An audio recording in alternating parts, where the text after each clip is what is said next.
All right, let's do this. Week 24 outlook number 2, starting with the British pound futures.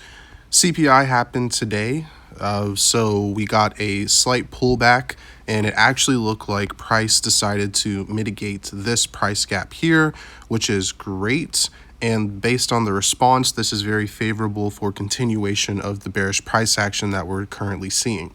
I'm still in the bearish position here, aiming for this liquidity point located at this low, demarcated by this liquidity point line. So this was shaping up to be a 17.8 RR trade is what I'm looking for.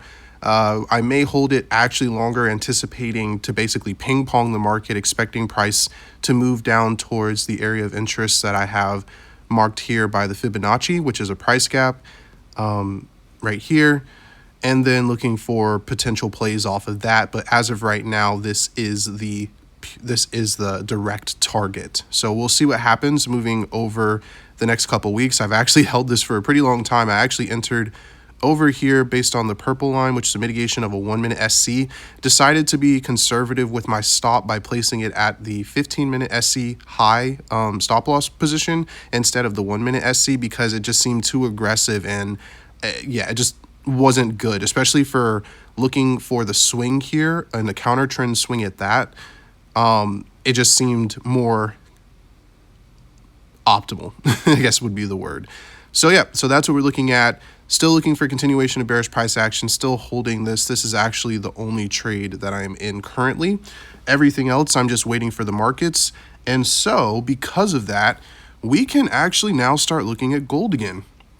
So gold has finally decided to break structure, I guess specifically yet again, this low here, which was another liquidity point existing on the discount side of the range.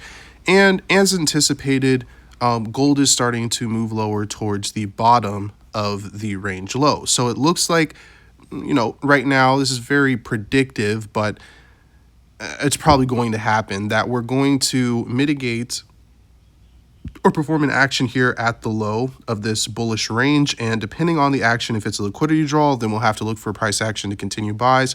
If it's a break of structure, then we will be full on into a bearish run, and we will have transitioned market phases. So that's what we're looking at right now. This is obviously, it makes sense, especially with a lot of the money moving out of gold into more equitable, specifically equity markets, shaping up for the SpaceX IPO and further IPOs coming later. So this makes a lot of sense why price is starting to tend lower or trend lower. And I can foresee gold and obviously, well, not obviously, but gold and silver to start moving lower as people move out of the quote unquote safe haven assets. All right, so on to the NASDAQ. The NASDAQ actually decided to begin its continued descent lower. We had a liquidity draw actually of this low, shifting the structural point from here to here. But it seems that this is more likely unwillingness yet again in order to continue lower. So we may have actually, once we have a break of structure of this low, we will be transitioning from a bullish run into a bullish range, which is conducive with the overall analysis, fundamental analysis of, price transitioning phases. Now, from the fundamental perspective, they're considering this a bear market, but I don't consider it a bear market from a price action perspective yet until we break effectively the low that led to the break of the previous bearish range. So that bearish range, I think that's a horizontal line. Yeah. So anyway, that bearish range existed from this high down to this low here. And then once we broke that, we actually have the structural point that led to the break is somewhere in this area. I'm not going to mark it up yet. But it's somewhere in this area. And once we have a break of structure of this structural point here, that is when we will define the bullish range that we will be in. And then we'll have a very, very interesting time looking to trade the bullish range. And with the SpaceX IPO coming up on Friday, I would not be surprised if price actually just tanks in anticipation of basically a negative opening for the IPO, which happens a lot. And then we'll get, basically the clearing out of the market and then expansion of the range and all that stuff. All right, so that's what we're looking at right now. Similarly, actually Dow Jones has already decided to break structure. So we are no longer in a bullish run on Dow Jones. What was a very short, very tight run above the all-time high, and we've actually decided to break structure now of the previous structural points that were in continuation of the bullish run here. And so now, because of that, we're looking to see where this bullish range is going to form, or where the low of the bullish range is forming. So there's a couple of things. I mean, the first one would be to say that this is the low of the range all the way down here.